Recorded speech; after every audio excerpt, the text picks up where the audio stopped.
Good afternoon, everyone. My name is Bob Murphy.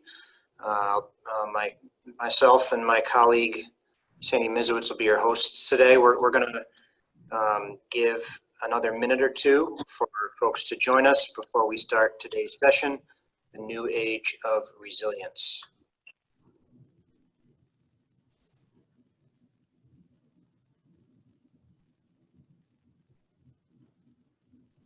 Chapter 2020 conference. My name is Bob Murphy. My colleague Sandy Mizowitz and I will be your hosts for this session. Before we get started, we'd like to thank our session sponsor, Bergman. Without our sponsor, our partners in this conference, this event wouldn't be possible. Also wanted to let you know that all sessions are being recorded, and attendees will receive an email link to the recordings once they've been posted. I'll post that link in the chat box here in a minute, but it is newyorkupstateplanning.org/annual-conference. Also wanted to let you know that all attendees are automatically muted. If you have any questions, please submit them in the Q&A box. We'll address these questions at the end of the session. So today's session is being presented by Andy Rouse, Jamie Thoman, Kelly John, and Evan Dakotas, all of Bergman. So with that said, I will turn it over to Andy Rouse.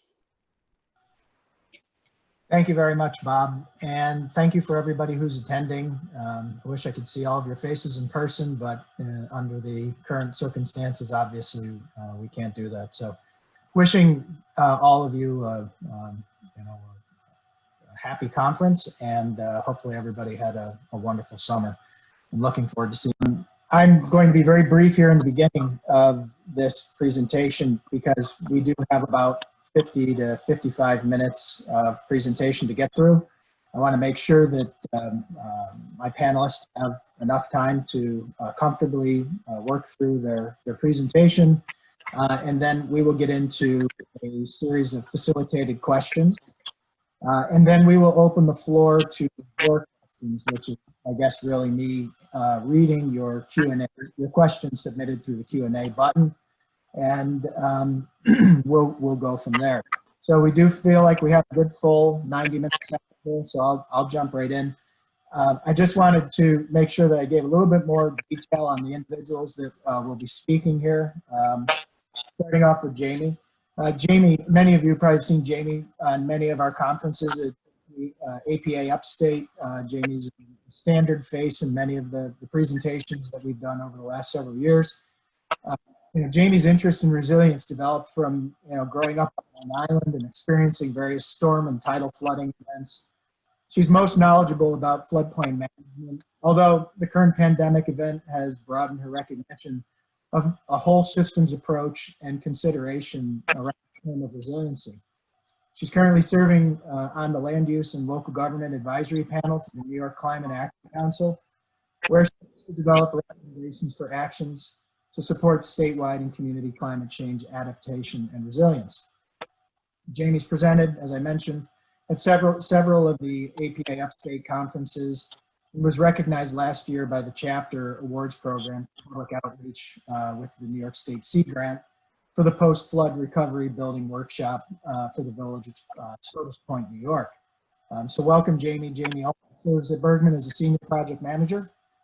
So looking forward to her presentation. In addition, I have Kelly John presenting today. Kelly is the discipline lead for interior architecture at Bergman Associates. She's a licensed architect with over 20 years of experience. She's focused on all aspects of design that directly impact the human experience within a space. Her particular area of expertise is workplace design.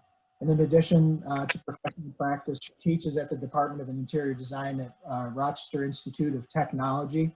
I think you'll find her take on this to be very interesting and maybe a little bit different than how we've been thinking about it over the course of the last, maybe decade or so. And then finally, Evan Dakotas, who's our Senior Project Engineer at Bergman Associates. Evan's performed site and energy audits, hundreds of buildings, adding up to over $5 million or 5 million square feet of buildings. His work primarily focuses on building condition survey, energy efficiency, and overall system and process improvements. His view of HVAC and building resilience extends beyond the footprint of the structure. The proper functionality of the building environment is dependent on all of the interconnected systems that serve it. So a very unique panel, a planner, an architect, and a mechanical engineer. So we're going to learn a lot today, and I'm going to stop talking now and turn this over to Jamie. Great. Thank you, Andy. Well, welcome and good afternoon. I am very excited to be here and to have, along with me, Kelly and Evan, to really tease out this concept of resilience in a multidisciplinary format. And I thought it would be fun and interesting to kick off our presentation by looking at the professional organizations that we all belong to and to see how each of these organizations define resilience. As Andy had mentioned in the introduction, I come from an aspect of resilience that is highly focused on climate change and adaptation, with a keen focus on severe storm and precipitation, floodplain erosion type of management. And resilience really has morphed and evolved since even during that particular common known understanding of what resilience is. I've learned quite a bit itself. So just kind of looking at what is resilience and how do our different professional organizations, the American Institute of Architects, American Planning Association, and ASHRAE as well, and the National Academy of Sciences. Another important aspect that I wanted to clarify right up front is that sometimes resilience is used interchangeably with sustainability.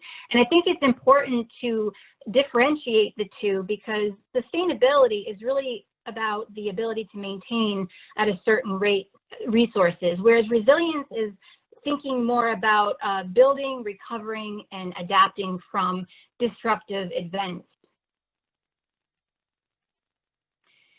So thinking about resilience as and having those large overarching goals, thinking about that building, there's an event, whether it be some kind of a very disruptive event, be it man-made or natural, experiencing the event, and then also how do you basically go through that event, recover from it, and build back from it. And in speaking on behalf of the planning community, I know a lot of us are always interested in, when we recover from an event, how can we build back more efficient or better in that regards. And that really is the fundamental goal of resilience, is building back better, more strategically and efficiently. So how do we accomplish that goal? As I've mentioned already, a lot of my experience in resilience has focused on more of those superstorm events that we're starting to see more and more recently under the guise of climate change and adaptation, mitigation and adaptation. Historically, from my youth, I remember more of these types of events occurring as hurricanes or these large chemical or environmental emergencies. More recently, we've seen events such as superstorms, Superstorm Sandy, and these other types of very heavy and intense precipitation and windstorms occurring. Also wanting to... Jamie, I don't think we're seeing your presentation yet. Okay.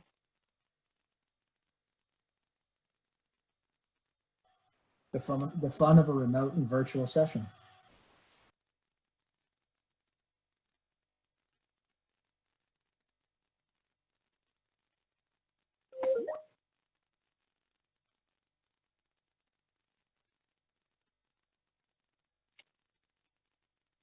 Are you seeing that now? Yes, we are. Okay. Thank you.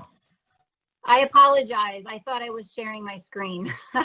Okay, so as a recap, we love this is resilience right now. I'm living it. I'm living it and breathing it.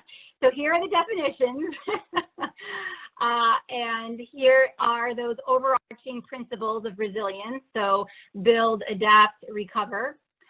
And then here's the most current slide that I left on. So again, looking and defining resilience in terms of how it has evolved over the years, and even just in my time frame, what I've witnessed. And again, I think my technical expertise really revolves around more of the climate change adaptation and mitigation. Currently, what we're experiencing with COVID-19 and the pandemic itself, and how we've had to rework business and workplaces and home life, has really caused me personally to reflect on resilience and think about it in a new way. And I think Bergman, as a good example, with being a full design firm with engineering and planners, we have an opportunity to think about multiple scales of resilience, and not necessarily as it being a hazard event or crisis, but how do we work better multidisciplinary, and can we redefine resilience in a different way? So as I've mentioned, traditionally, at least from my planning background, we've thought about resilience as being a hazard event. Again, be it a natural or man-made, a disruptive event, and planning for recovering and rebuilding from. And that, looking at it in terms of FEMA and setting that framework for hazard event planning, provides a methodical way to engage the whole community in thinking through the life cycle of a potential crisis, determining required capabilities, and establishing a framework for roles and responsibilities. It shapes how a community envisions and shares the desired outcome, selects effective ways to achieve it, and communicates expected results. And again, those three traditional planning processes are doing your pre-disaster mitigation plan, looking at crisis and disruptive events through comprehensive emergency management plans. So how do you recover? How do you respond? And the recovery planning process, which from my, again, experience has been holistically looking at an event happens, how do we look at communities, and as planners look at the policy framework and think of codes and local laws, and how can we take what we learned from the event and build back better and more efficiently. So that's been more of the traditional way of thinking about resilience and hazard mitigation, emergency management. So that made me think a little bit and dig around in the FEMA archives and think about a different way of looking at resilience as opposed to just hazard mitigation planning process. And I came upon this national preparedness goal, which it actually developed in 2011 based on the presidential policy directive. And it looks at the whole community contributing, beginning with individuals and communities, private and nonprofit sectors, faith-based organizations, and all levels of government, thinking again as the whole community being preparing for types of disasters and emergencies. So experience telling us that the whole community comes together to tackle a challenge, and everyone playing a role, the end result is more effective. So how can we take this national preparedness goal and apply it to more of what maybe perhaps as planners that are influential in how the built environment develops, how can we set forward the scales, the multi-level scales and multi-system approach that goes into creating our built environment? And so that is where we are currently, and rethinking that new age of resilience, building it on a solid foundation, and a key to resilience being the understanding that there is an interconnected and interdependent aspect to it in our lives. Strategies to address resilience applies at scales, so starting from the regional and ecosystem scale to the community, to the individual building. That a lot of what we do as planners really sets the framework for how communities are built and buildings and sites are created, and thinking of it in that whole community holistic approach.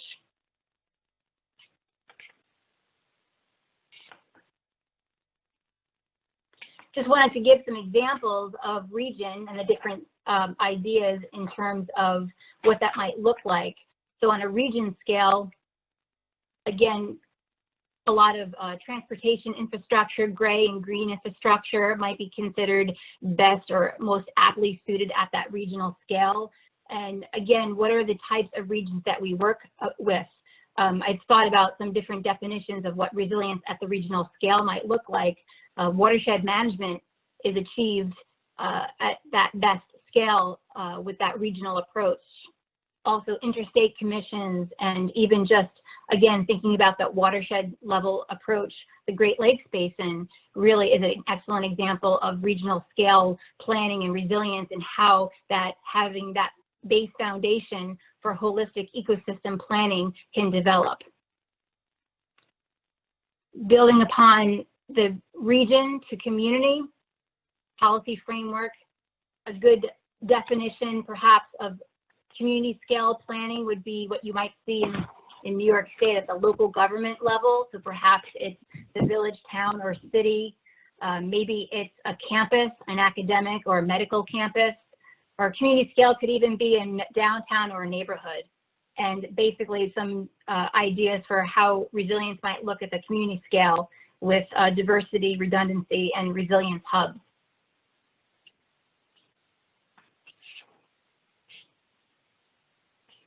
I thought it was important to, again, flesh out what I said earlier about rethinking about resilience as a multi-scale and multi-system approach, region, community, site building system, and to show that in this kind of a pictorial fashion, and to show how we can, there's an opportunity to better weave that idea of resilience and use that community, region level to develop that policy framework upon which the built environment is created, the infrastructure and buildings that we use, and then from which support systems are used that support the infrastructure and buildings, which are the structural and building services.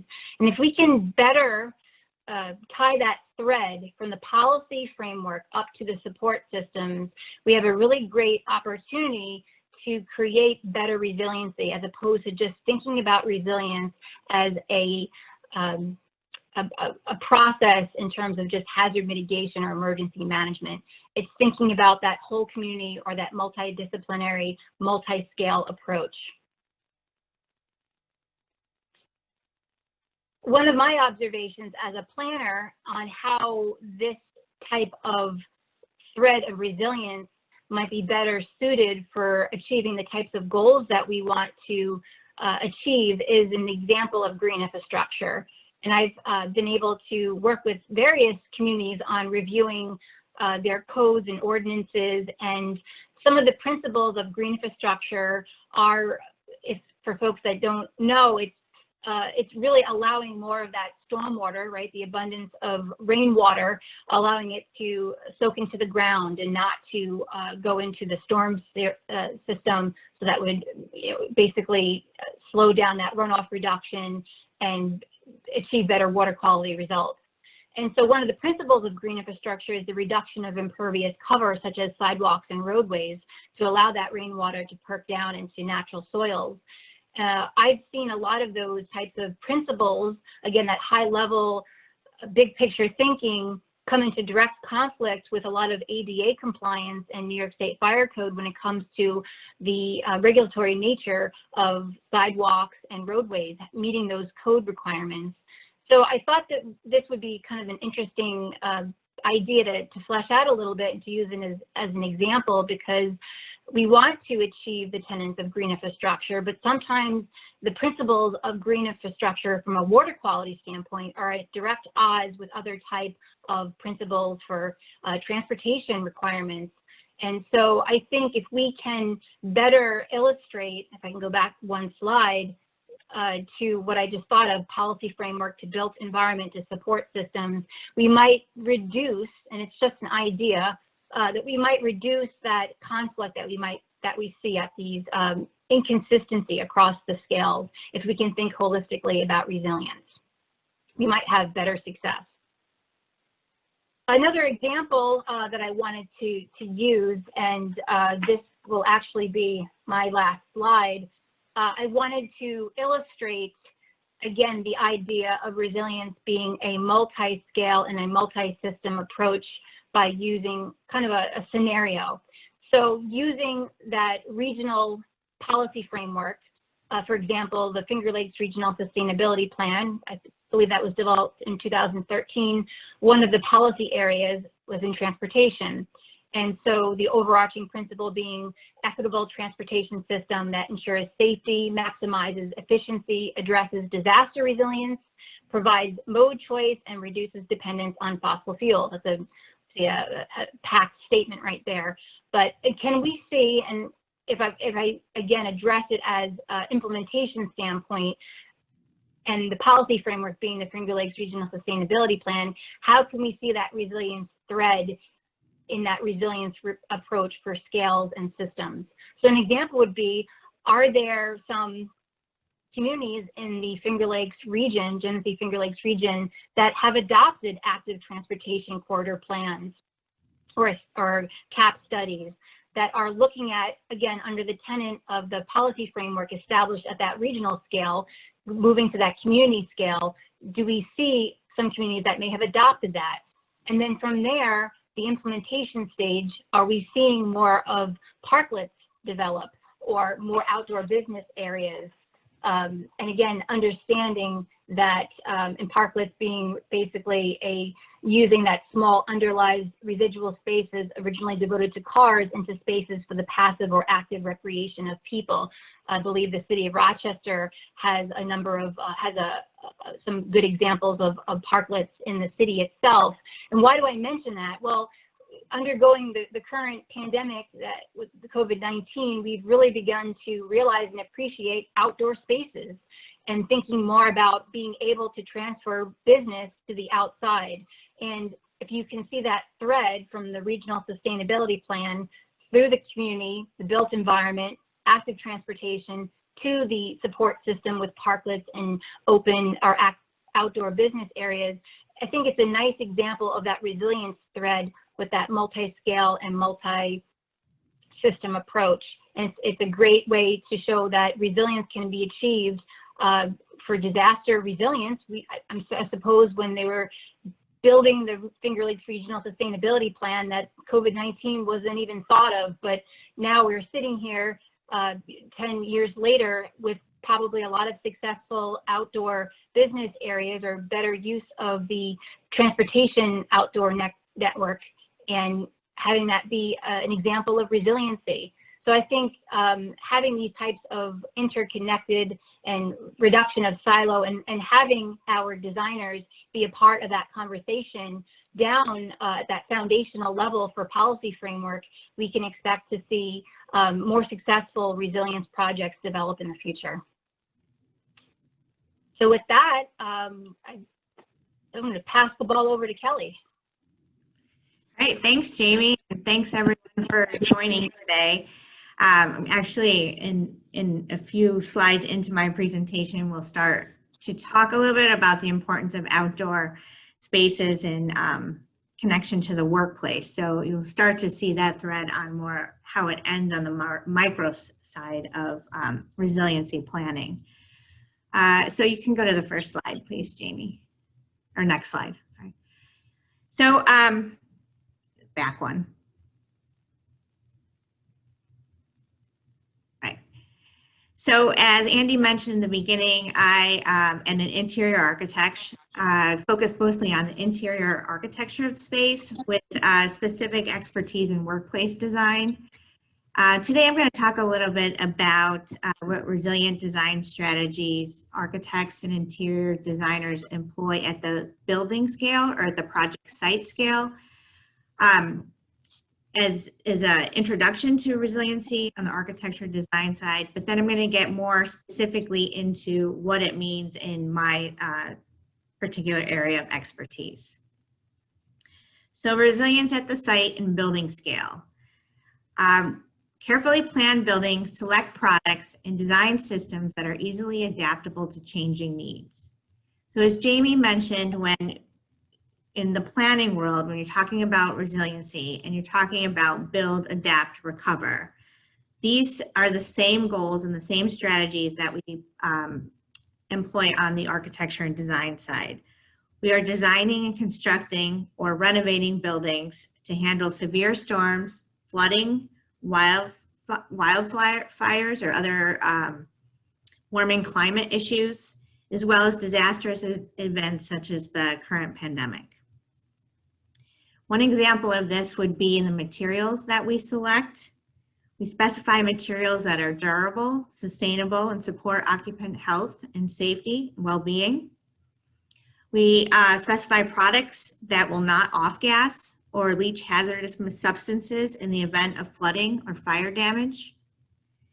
And we select interior finish materials that can dry out if they get wet and not require replacement. Any locally available, renewable, or reclaimed resources are more resilient than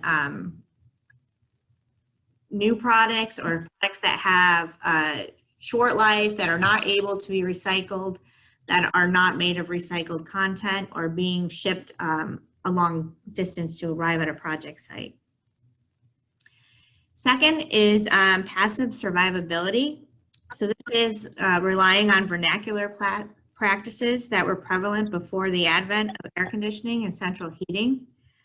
Combine these strategies with modern materials to optimize resilient design. So this may include passive solar design features, the use of high levels of insulation, strategies for natural ventilation, and maximizing the use of daylighting.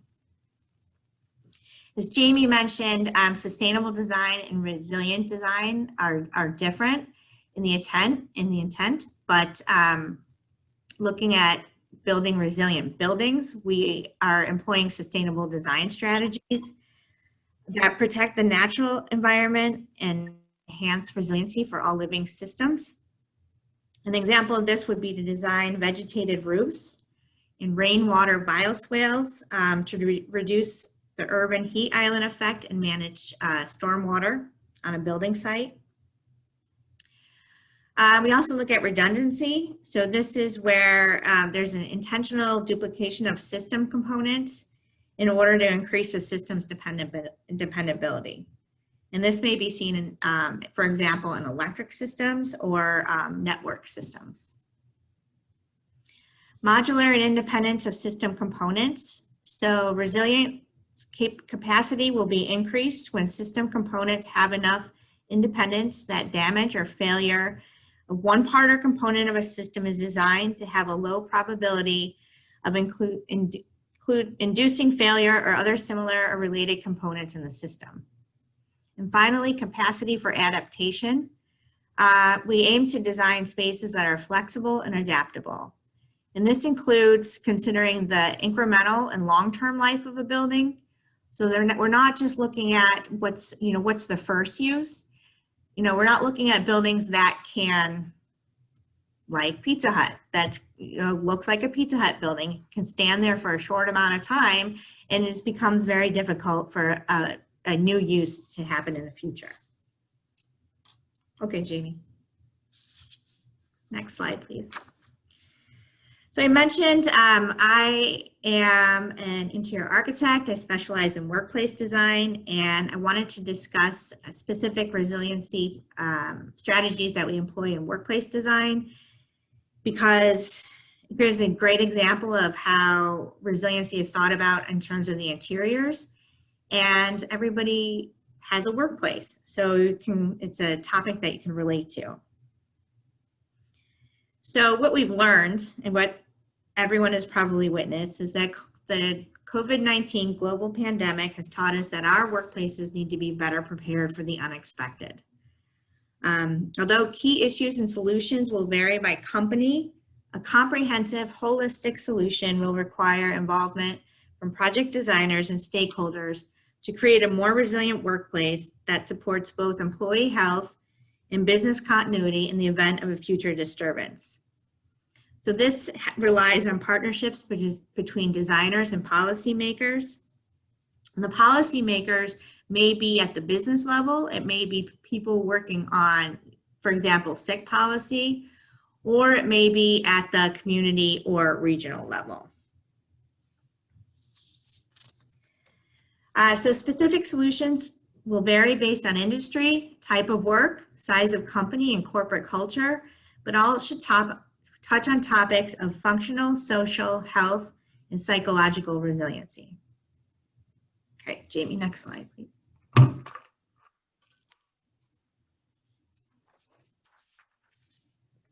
So functional resilience. Functional resilience refers to the layout of office and workspaces. It's the critical support of elements in a workplace that are necessary to keep business continuity in the face of a future pandemic or other disaster. Functional resiliency is achieved in the way we plan workspaces, select products, and design systems that are easily adaptable to change. Planning adaptable offices may include locating critical services such as network systems away from exterior walls, applying de-densification strategies throughout workplaces, and widening circulation paths, or providing ample space for video conference rooms to keep home and office workers connected. Activity-based spaces equipped with technology provide flexibility and adaptability for future change of use or crisis management in the case of a disturbance. Priority will shift from individual work areas toward creating spaces that can be used for team collaboration, project-based work, or other temporary needs that arise. Okay, Jamie, next slide, please.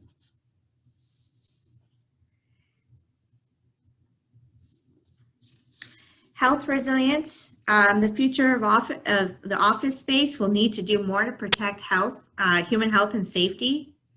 We are finding ways to mitigate germs through the use of touchless technology, HVAC system improvements, and the selection of materials. Changes to a building's HVAC system operation can reduce the risk of airborne exposures. Mechanical systems should be evaluated and adjusted to increase fresh air intake, optimize humidity, and maintain a consistent temperature to improve air quality through filtration and cleaning of systems. Non-porous materials that are durable, easily cleaned, and sustainable will support occupant health and well-being. Additionally, by providing calm, quiet areas and access to outdoor space, employees can rest, reset, and concentrate for improved mental health. Biophilic design has been tested and proven to have health, well-being, and economic benefits. A physical or psychological connection to nature, natural materials, or using colors and pattern found in nature increases productivity and employee engagement, reduces absenteeism, and reduces stress and mental fatigue. Okay, next slide, Jamie.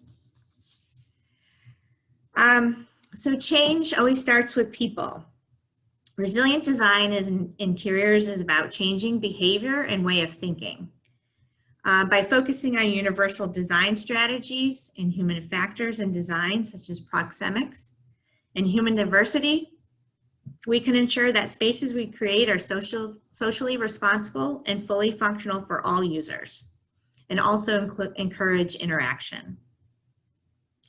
Proxemics, the spatial separation individuals naturally maintain, varies based on environmental and cultural factors and will need to be analyzed in the wake of the pandemic. This may involve the evaluation of large open spaces where individuals may feel overexposed, or breaking them down into smaller spaces that feel more secure while still having the ability to gather in small groups.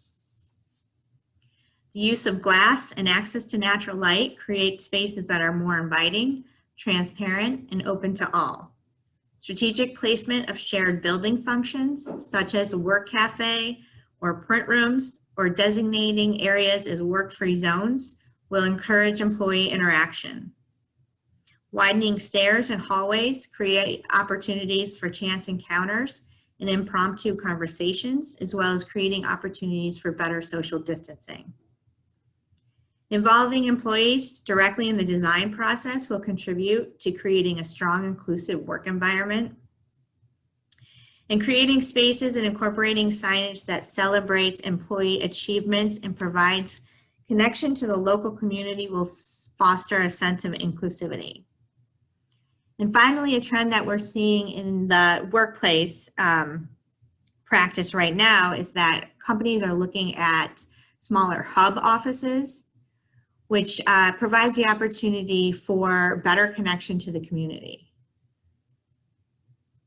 At this point, I'm going to hand it over to Evan to discuss systems. Oh, no. Yeah, keep going. Thanks. All right, now that I'm unmuted.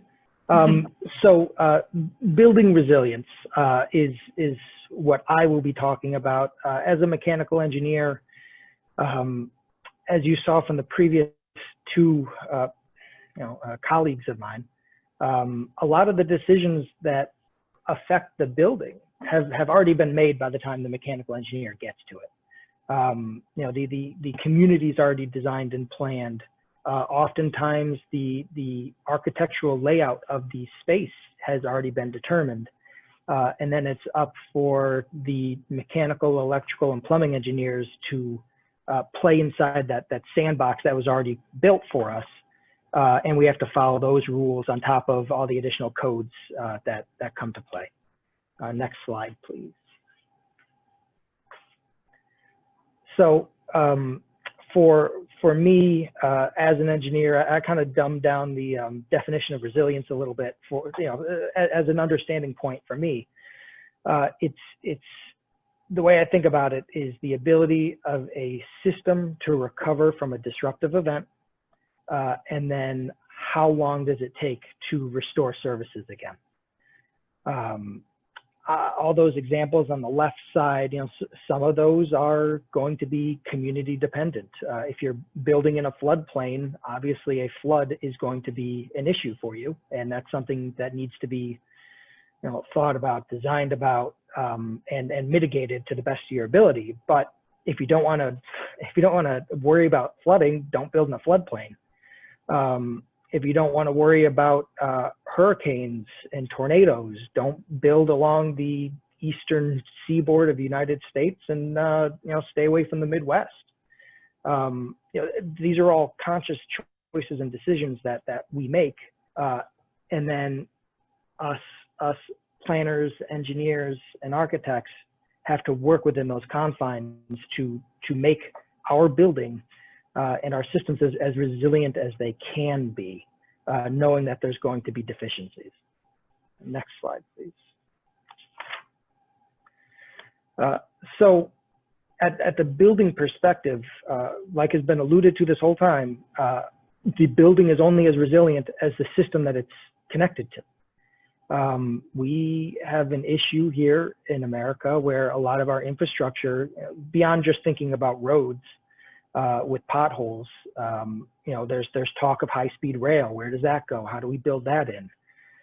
But our infrastructure is really what drives our building resilience. If you're connected to a well water system in your building, in your house, that's only as resilient and as reliable as the singular pump you have in your basement to draw water up. If you're connected to a local municipal system for water, you can have a neighborhood shut down perhaps, but the rest of the system may not be impacted. And it allows for a little more resilience in the system to be built in when there's multiple service avenues. Same thing for the rest of the utilities. In local resources, again, for community resilience, talking about maybe going off grid and not even worrying about electric, gas, water, installing solar panels, wind turbines, batteries. I've been a part of one client that was looking into this, as one of their projects to create a 100% off-grid system in their building. Ultimately, it was a little too expensive and wouldn't meet their needs for the building, but it was explored, and you know, that's really what we want to push for independence and resilience. You know, similarly, communication systems. If you're connected to a fiber network and somebody mowing their lawn cuts down the cable line, you know, you could be out of communication for a couple of days. And by the definition of resilience, you know, that's a single point of failure, and that's generally not a good thing.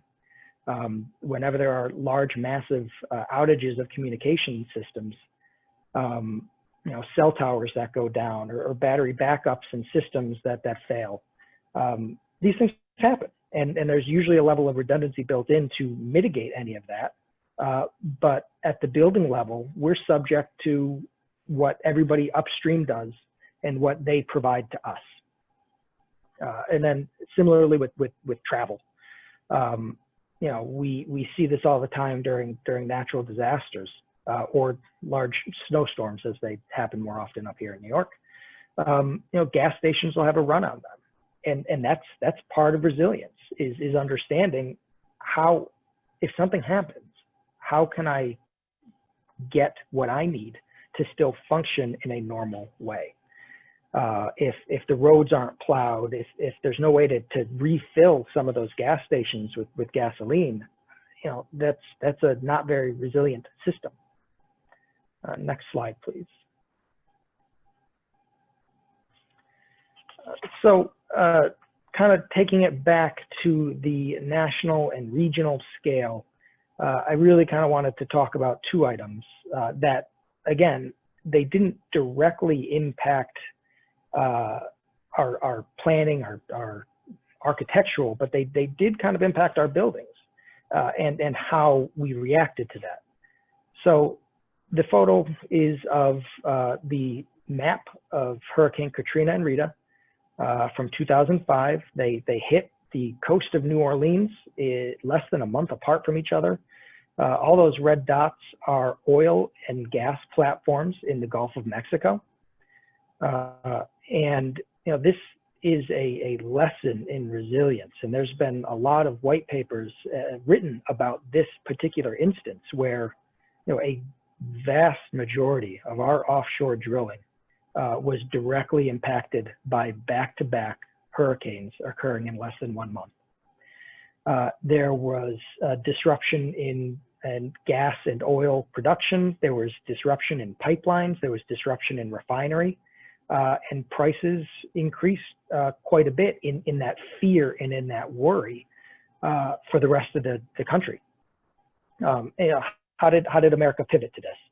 To solve this resilience issue is we expanded fracking for better or for worse. And now we're running into instances where states like Oklahoma are experiencing at times more earthquakes than California, more level 3 and higher earthquakes than most other states in our nation, in the middle of the country where it was never an issue before.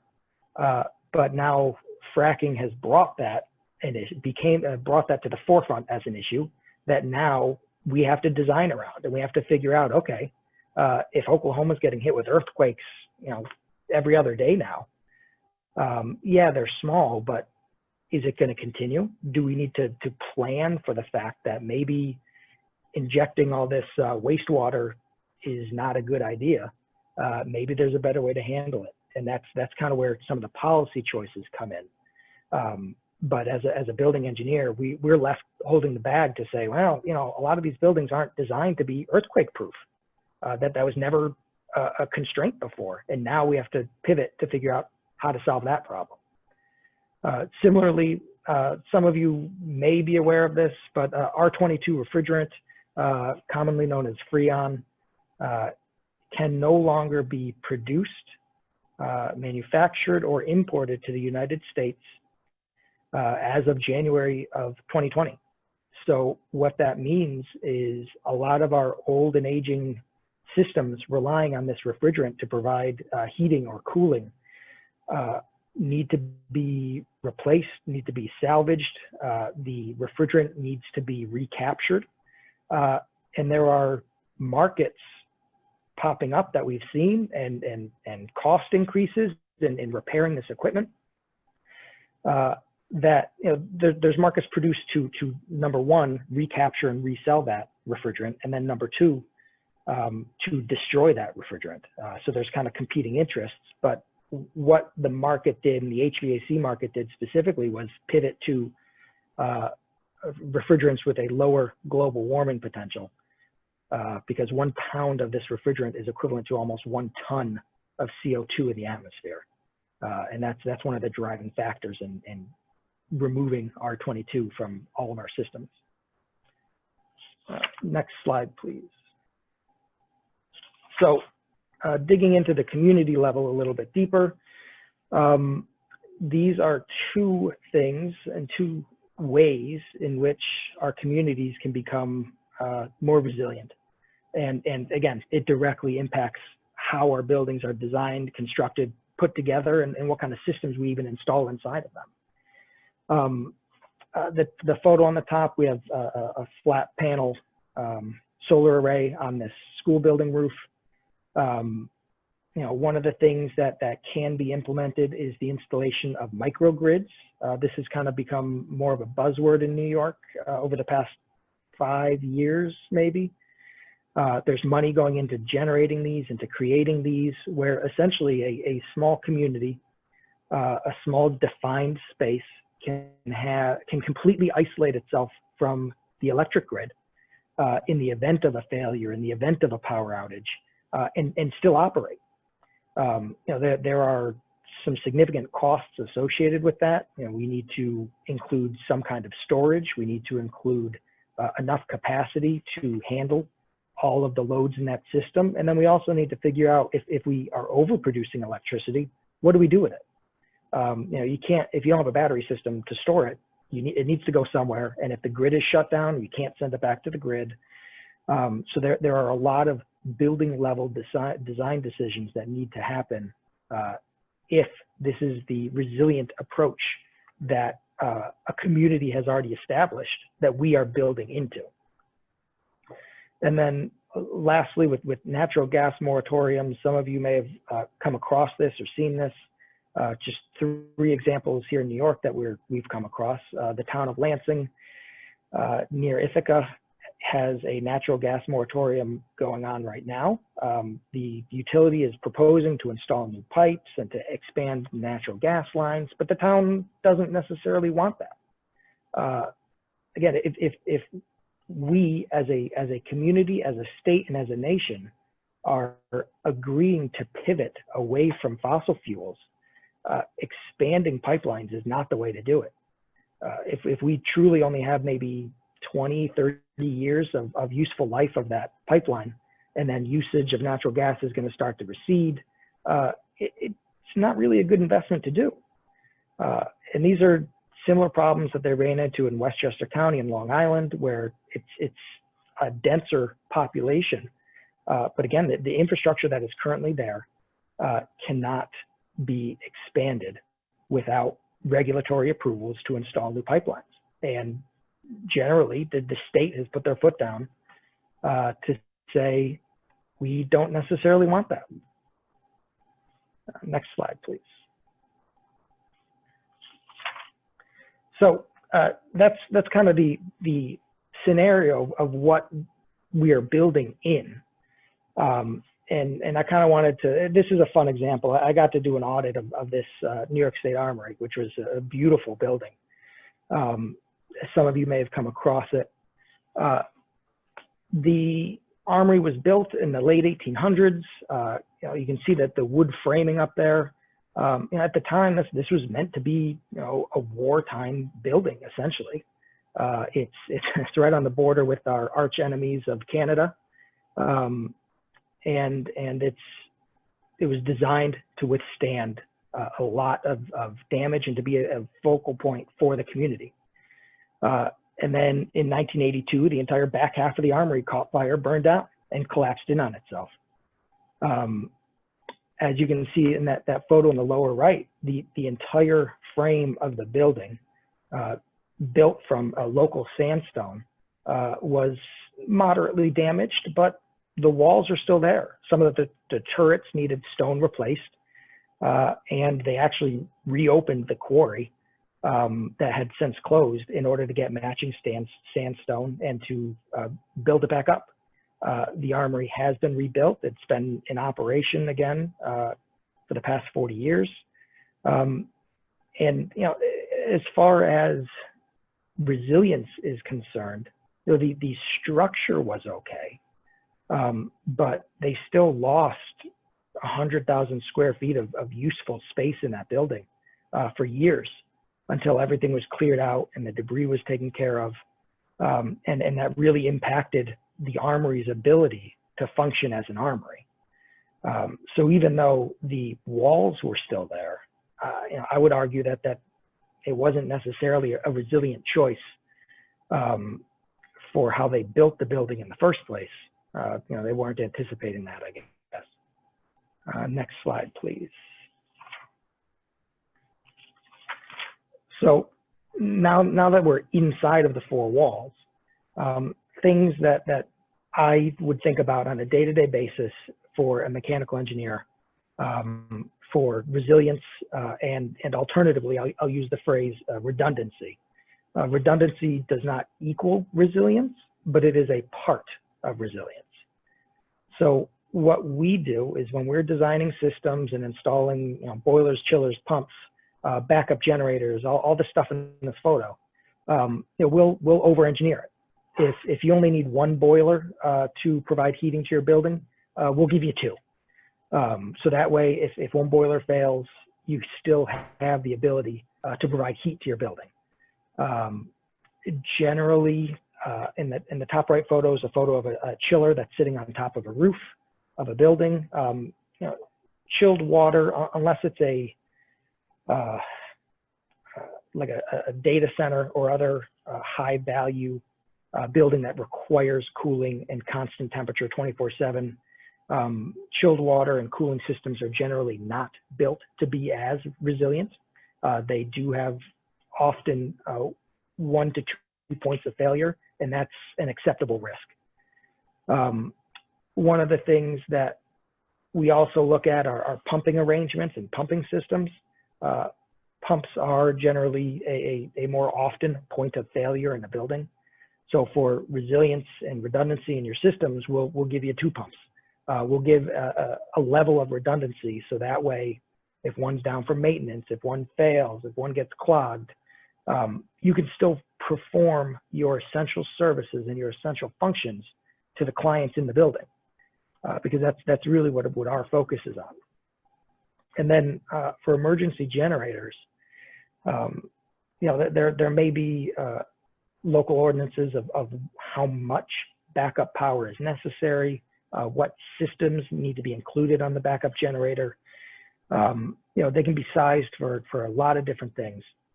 And what we have to look at is, you know, what is it connected to? Is the generator provided natural gas, or is the generator provided fuel oil?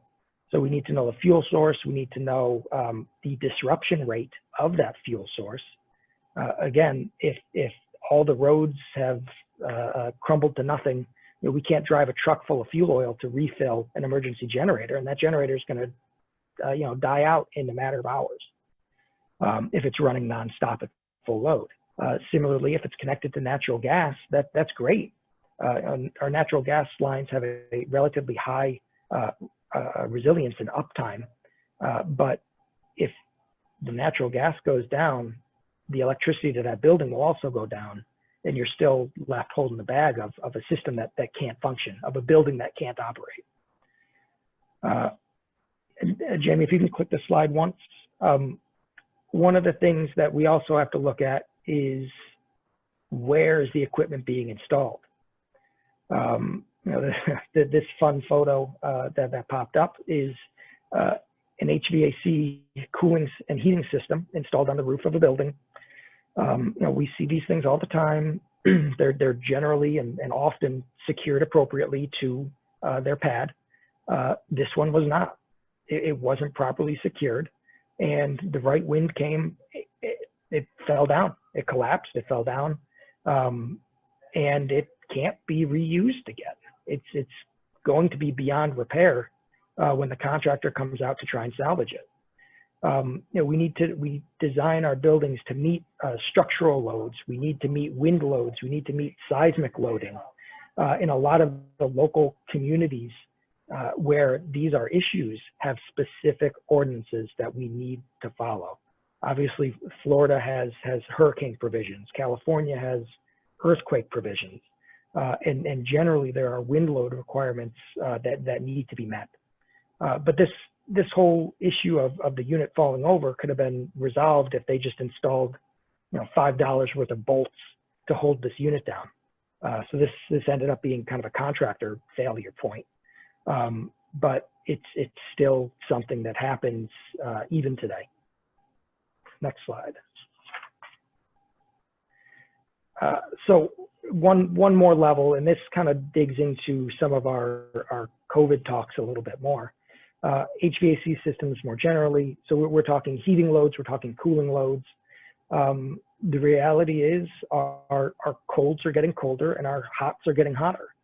And systems that were installed 10, 15, 20 years ago need to be resized again. And we need to reevaluate to make sure, is it able to meet the needs of today and the needs of our building in the future in order to provide that level of resilience where we're not freezing out our buildings, where people can still function in them, that they are still systems available for people to go in and use. This is a concern, and the codes have been updated to reflect this concern, but a lot of that kind of looks backwards, and it looks at historical data, and it looks at some recent trends, but we need to think about the future too. And then ventilation and airflow, again, probably the most COVID-centric portion. We're talking about filters. We're talking about how much outside air gets brought into the building. We're talking about how much air gets recirculated into the building. And these are all design choices that mechanical engineers make when we're designing a building. We based on what the architect gives us, we know the loading of the building, we know how many people are going to be there, but we need to make sure that as far as resiliency goes, we can handle something like a COVID. We can handle a system that brings in more fresh air than it normally would, or more fresh air than what code would require us to. Designing to a code minimum is just that. It's the worst legal building that you can construct. That's how I like to think of it. And we can make things better. We have the ability to.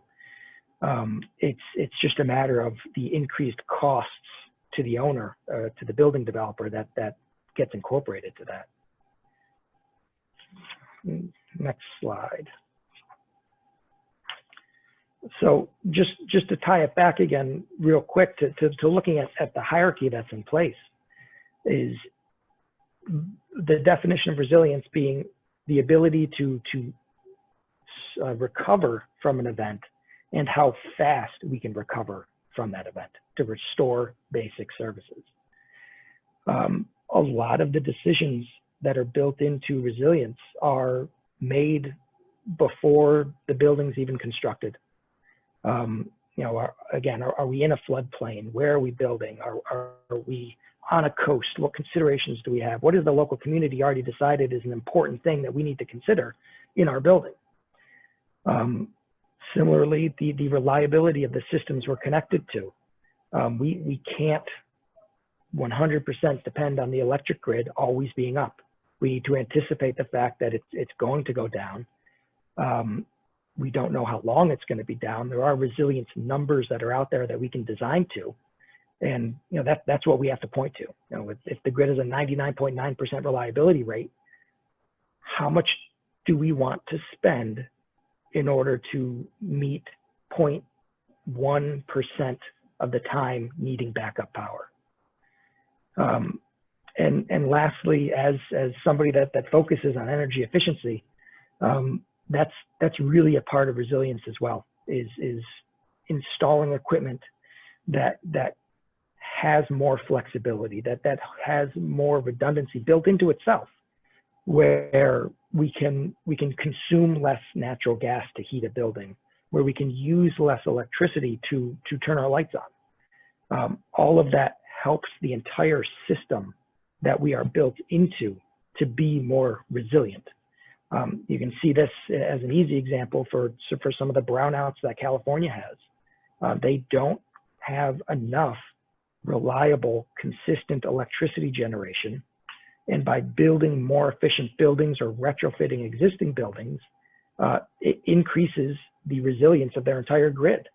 But we need the planners to help us think of things in that more holistic view. Because too often we're focused on just my building, and not what impact does my building have on the community I'm a part of.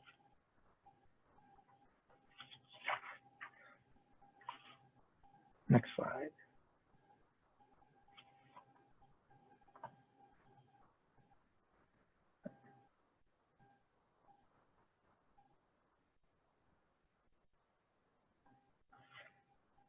So some of the things that we need to do as an overall summary of this.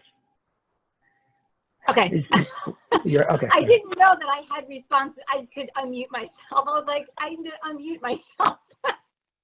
I have all sorts of problems. You think after 5 or 6 months at home, I'd figure this out? I guess not.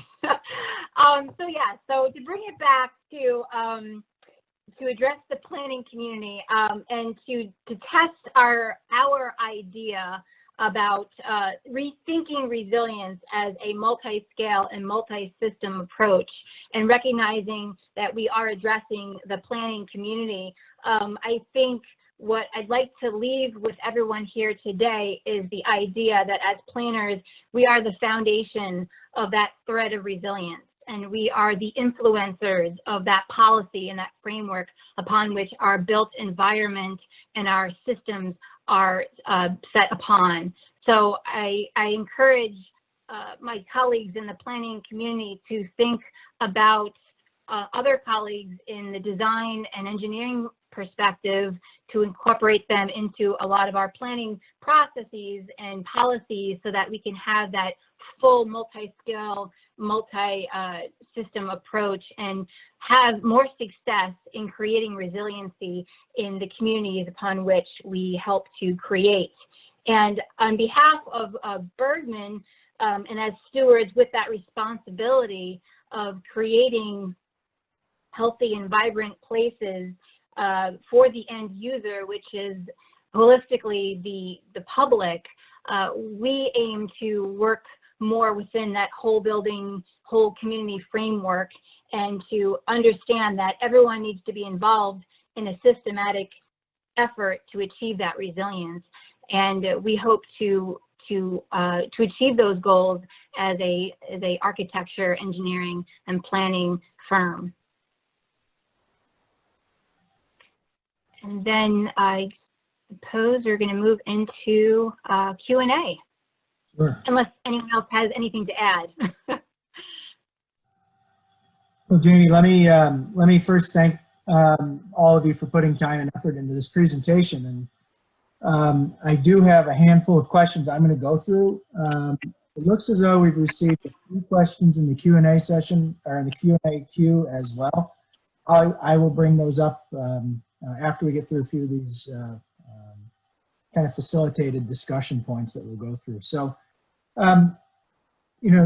starting with Evan. Evan, I really appreciated your presentation. And one of the questions I would ask you is, as a mechanical engineer, have you seen resiliency and system design become more important to the building owners that you're working with, whether it be through your retro commissioning efforts or through new design?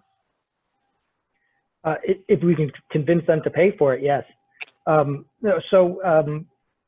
Resilience for the buildings, it's a yes and a no is my answer.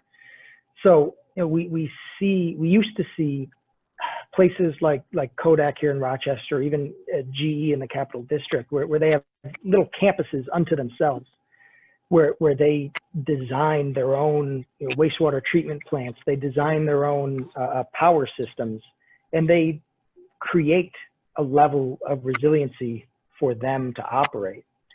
And we've kind of moved away from that approach a little bit more. We still deal in that world, but we're relying more and more on these central systems to provide us what we need, which ultimately hurts the resilience factor a little bit.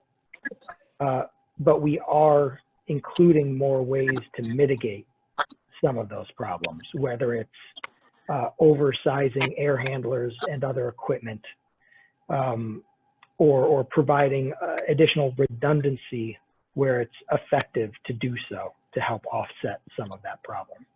But it really depends on a building by building issue, what direction we take.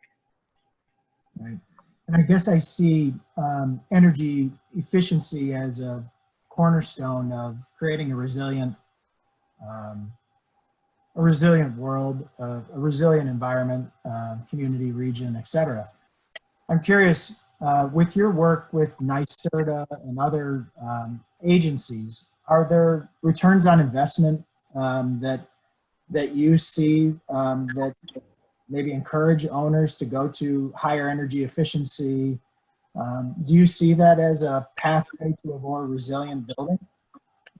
Yes. So NYSERDA, which and all the local utilities across the state do incentivize building owners and homeowners to implement, to try and steer the market to install more energy efficient equipment. In New York City specifically, there's a resilience program, again, due to their electric grid being so condensed, where you can plug in a device that will control your window AC to automatically adjust the temperature up and save on electricity, save on energy, and they actually pay you for it. There are other one-for-one replacement equipment options and opportunities, but implementing energy efficiency, it needs to be actively done. It's difficult to do passively, and again, following the code requirements that set that bar, that's the lowest that bar could be. And there are opportunities and avenues to do much better. And it's up to, really it's up to the municipalities and the localities to put their foot down and say, you know what, like we want better buildings and we want to build a more resilient community. And this is one way that we have control to do it. Right. Okay, thank you. Kelly, just a quick question for you. I think it's interesting having an interior architect engaged in this discussion. And I wonder about this idea of sort of that nexus between building and site, or building and the locale that it resides within a community or an urban space. And just talk a little bit about what are some of the best practices that planners and designers should be considering at that early concept phase. Just building off a bit of what Evan was just talking about, that at some level this is driven at the municipal and community level. Mm-hmm. You see when we start getting into site and building and that interaction. You're right. And I would say from my specific perspective, green space is a huge priority. Being able to allocate access to green space for multiple tenants throughout the community, throughout an urban environment or suburban environment. There's overwhelming evidence of the psychological benefits of being able to be outside, or even being able to have a visual connection to green space. One thing that we have, Jamie and Evan and I have talked about is, maybe we'll see changes to parking requirements or, based on the reduced traffic that would allow us to open up some hard surface paved areas to more green space. But, and then additionally, I would say, about it, as much as we can plan in kind of the livability, walkability of urban environments or suburban environments is critical. As I mentioned, a lot of companies are looking to, smaller hubs, and that building that connection to the community where people, have more options to live near where they work. I think is a good way that from what I do specifically ties to more of an overall planning discussion. Jamie, I don't know if you have anything to add.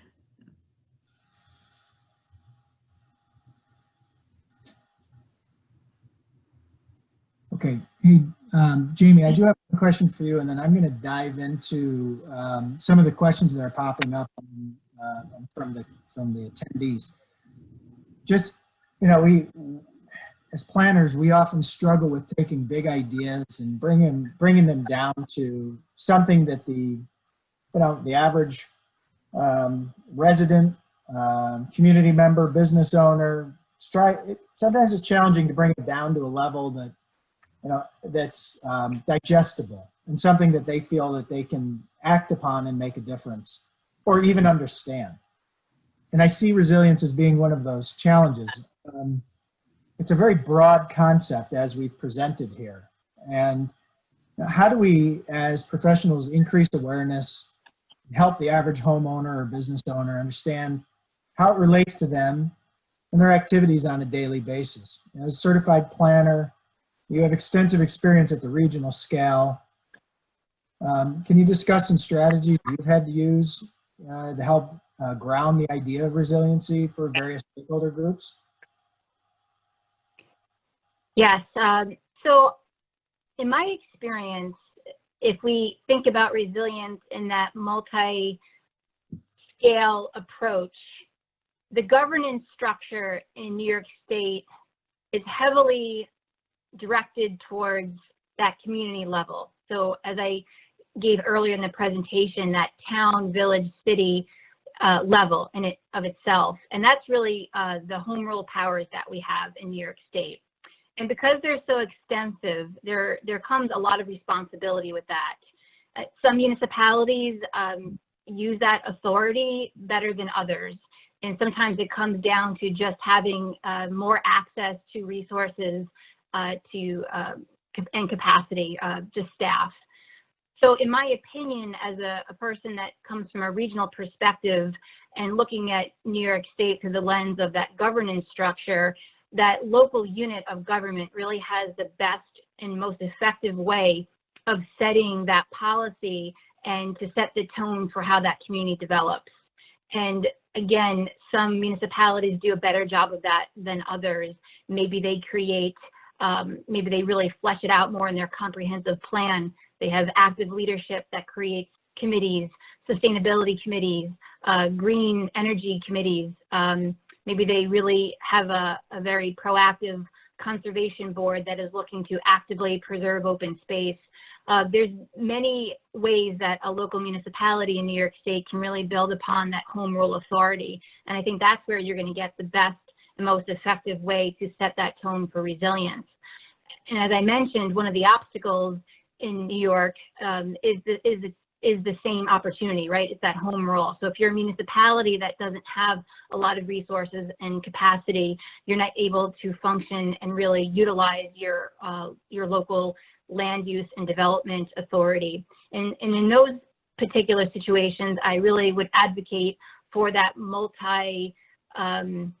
multi-scale approach, and at that regional level, intermunicipal workings, intermunicipal planning, look at that watershed level, enter into an intermunicipal agreement with your neighboring municipalities, pool together and work collectively to come up with an overarching principle of some of these tenets that we talked about today, such as resilience. I think that would be the most effective way to go about even obtaining various types of access to state funding, if you're not able to do it at that local community level, is to work regionally and intermunicipally to have access to those programs. I think we have time. I have time for one more question out of my group of questions, and then we'll jump into these, I believe, because it looks like we've actually, sorry, we've just picked up an additional couple questions. So I'm going to jump right over to panelist questions. I got one here from Molly Gaudioso.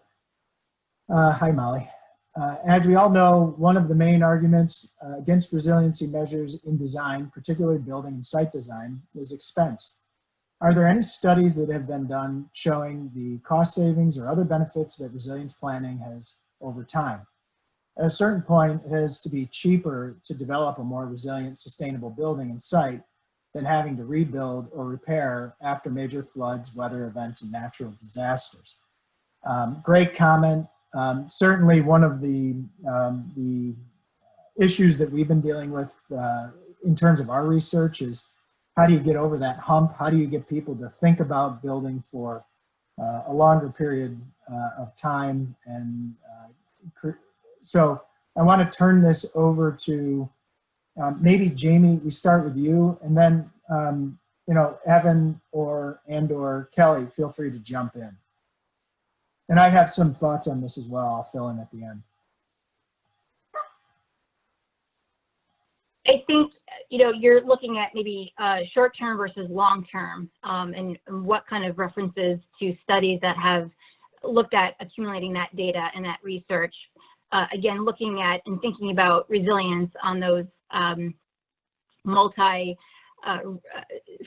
scale. We've heard a lot about ecosystem services. And again, from my area of expertise for floodplain management, time and time again, you've heard of the ecosystem-based services that can be thought upon in terms of looking at preserving open space for floodplain or flood mitigation and riverways, corridors, and open space areas. And again, it's really kind of a conversation where there's the upfront cost versus long-term benefits. And I can't think of any off the top of my head, but I know in terms of flood mitigation, that is something that I've worked on throughout my career, is trying to put a number to that, a cost, because really that's what makes municipalities, in my opinion, create those policies, is if you can speak just basic costs and budgets. What can I see if we create these more restrictive rules for development? What are the long-term benefits, and can you realize that in terms of monetary benefits? And to look at that more holistically through the whole community approach, upfront development costs versus long-term community savings. Kelly or Evan, would you like to add to this? So I would say, I don't know of any particular studies, and I agree with Jamie, it's kind of a hard thing to measure or put a price tag to, but in terms of building, when we are looking at, and Evan can jump in on this too, resilient systems or sustainable design strategies will offer life cycle cost analysis to look at, it's what's your payback time frame. And I don't know that's necessarily that cut and dry in terms of resiliency, but maybe if there's resiliency planning or scenario planning. So if you look at, here's your building, if you are, identify your risk, if you're in an area that's maybe, prone to flooding, assume that there's a major flood, and if you have a building that is be able to recover rather than one that you have to rebuild, then you have your payback right away. Okay. Yeah, Anyway, I apologize. I got to moderate this a little bit. I've got 8 minutes left on this presentation, so I want to make sure that we get to a handful of these other questions.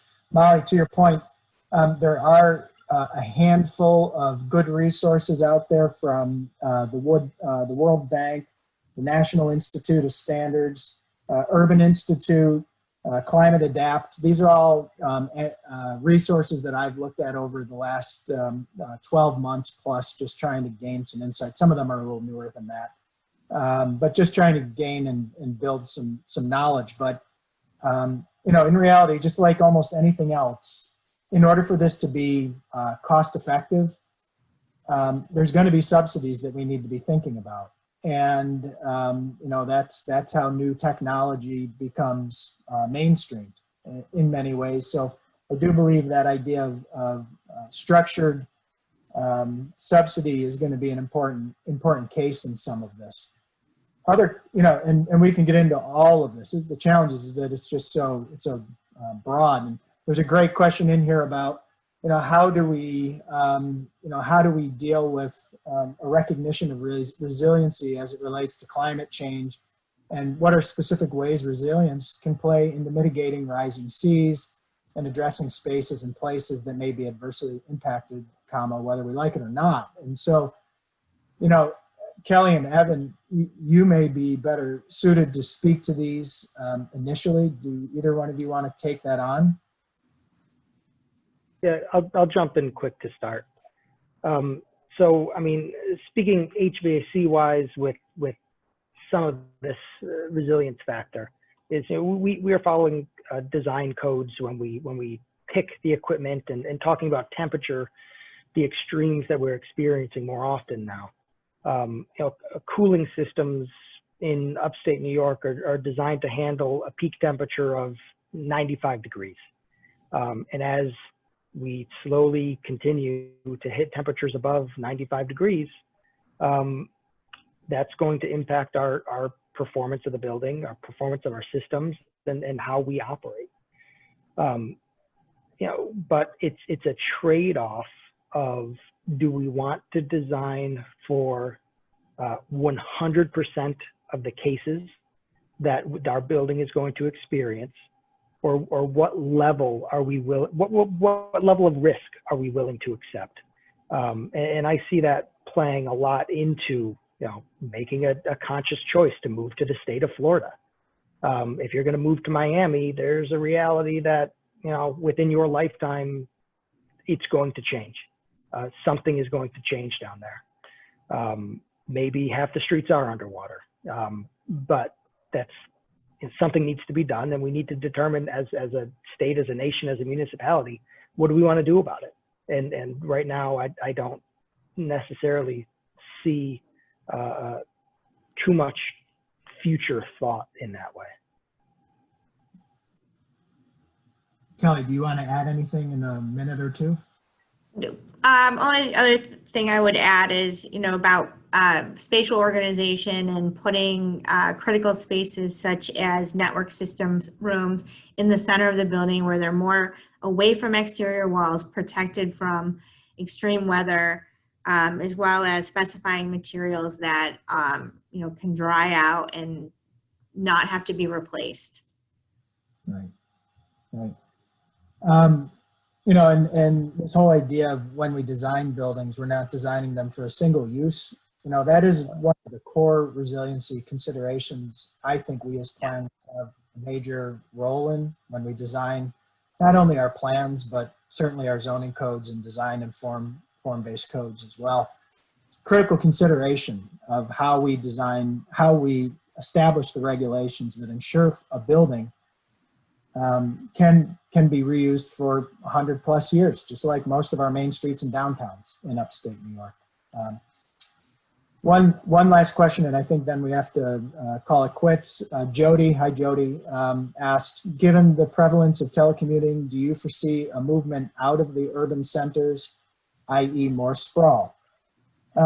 I'll speak to this quickly, and then Jamie, if you want to add anything to it. I think it's a great question. It's funny, I've spent some time down in the Finger Lakes here this past summer. There's going to be an awful lot of people with Boston and New York City accents throughout the Finger Lakes. And, you know, they're buying up their cottages, and they're becoming these respites and refuges from the major cities. I don't know if that's a temporary move or if that's a permanent move. I think with the advent of technology, I can certainly tell you that we at Bergman, you know, the day we left the office, We turned on our computers at home, and it was fairly seamless working at home as compared to in the office. I think there's going to be a proportion of people in our company, just like other companies, that are going to want to continue to work from home or work remotely. And, that may encourage sprawl, or quite honestly, it may reduce auto trips. There's a lot of factors that I think over the next 3 to 6 months, there's going to be some very interesting data collected. And I think that we as planners have to have our learning hats on, because this is I do believe that this will have some long-term impacts. I just don't know how long, right? I don't know how long it'll be before people feel confident living and working in center New York City. I don't know the answer to that, but I think it's a great question. I don't know, Jamie, if you want to add anything to that. Yes, I do. I'm slightly going to play devil's advocate here, because as a person that has born and raised from Long Island in an environment that has repeatedly been hit by storm events, we rebuild exactly where we've been for ages. And why? Because when we talk about placemaking in communities, people, there's an emotional tie to the places that we identify with, that we live, work, and play. And so just to play devil's advocate on this current state of the pandemic, how quickly will we forget about it is really the question. Because in terms of flood resiliency, from my observation, when there's an event, especially seeing some of the high lake levels along Lake Ontario and the rest of the Great Lakes, we want to rebuild right where we were. We want to go right back to where things were. And I think it will be interesting to see how that fleshes out in the future for this, because again, we just, as human nature, we just want to get back to normal. And then as planners, how can we do that? Again, talking about that hazard mitigation, emergency management, and then recovery planning, we try to do it more efficiently in a more resilient way. Can we do that with that emotional kind of disruption as well? Yeah, great point. Great point. I believe we are 1 minute out here from the end. So I'm going to take this last minute just to thank everybody who attended this session, to let everybody know that this presentation will be made available to all of the attendees.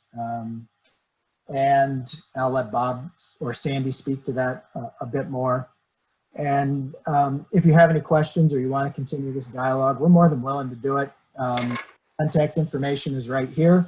And, feel free to reach out. And I think this is the type of discussion we need to be having more and more of over the next several months. So thank you, everybody, for attending. Bob and Sandy, I don't know if you have any closing comments or remarks. No, this is Sandy. Thank you very much to our presenters today. As you may know in the chat pod, the CM number for this session is posted. CM credits are available, obviously, for all of these sessions. Just wanted to note that our next webinar is scheduled for tomorrow. It will be on improving equity and access to healthy infrastructure, the Empire State Trail Health Impact Assessment. That's scheduled for 6 p.m. We hope you are enjoying the New York Upstate Chapter's virtual conference, and we look forward to seeing you at the next session. So thanks, everyone. Have a great afternoon. Thank you. Thank you. Thank you.